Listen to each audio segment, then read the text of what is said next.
issues right now. We're joined now by Colin Angel from the UK Home Care Association, who I think helped us with some of that data. So thank you so much, Colin. We'll come to you in a second.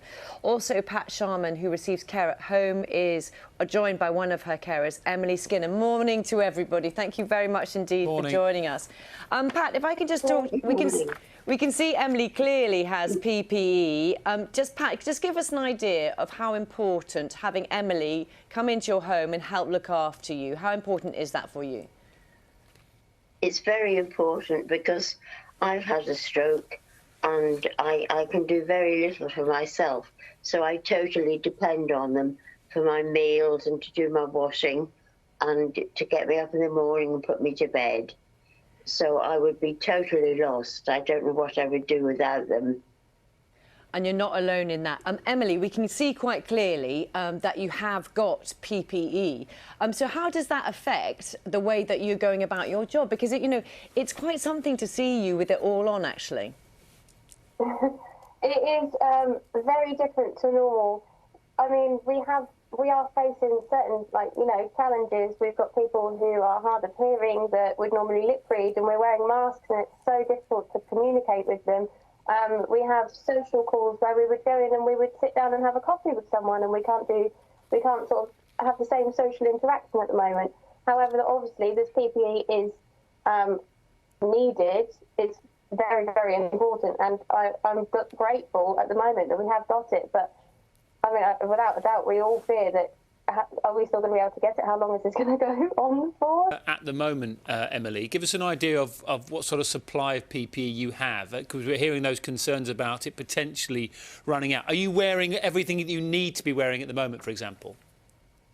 I am, yes. So obviously I've got the face mask, I've got a face shield, we've had face shields and car seat covers, which have been very kindly donated from people in the community.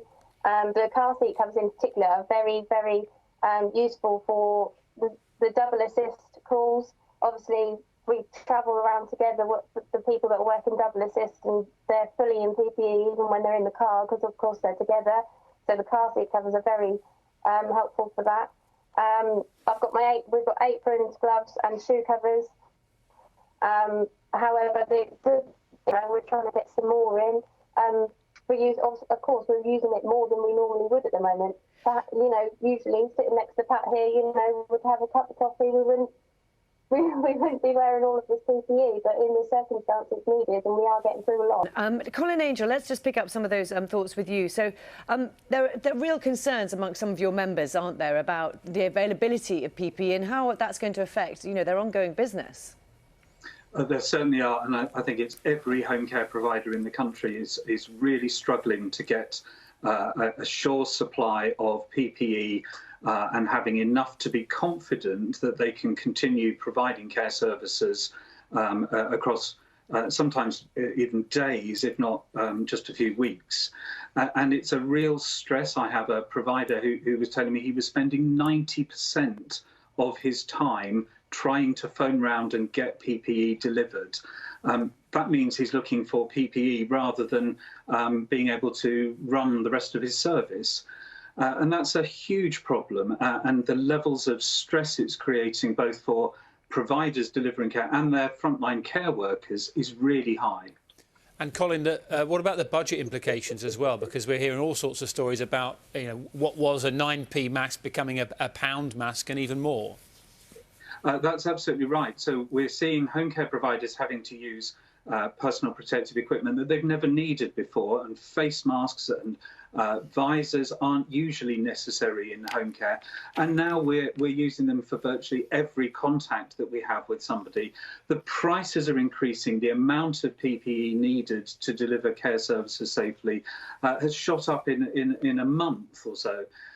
So all of these additional cost pressures need to be funded, and that's either funded by the local authorities and the NHS who are buying care, or potentially by private individuals who are buying their own care. We don't think that's a cost which should be borne by private individuals. We think we need some real support from government, which has been very slow in appearing. It's just wonderful sort of seeing you, Emily and Pat, sitting together, because Pat, you obviously needed a drink. Emily helps you with that, which is just, you know, that's what it's so much about, isn't it, for people like you who need care at home. If Emily couldn't get hold of PPE, how much difference would it make to your life, for example?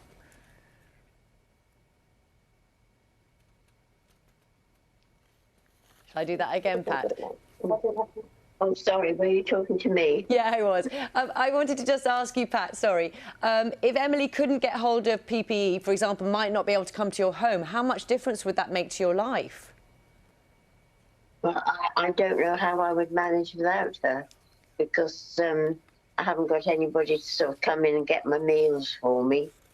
So I just don't know what I would do without her.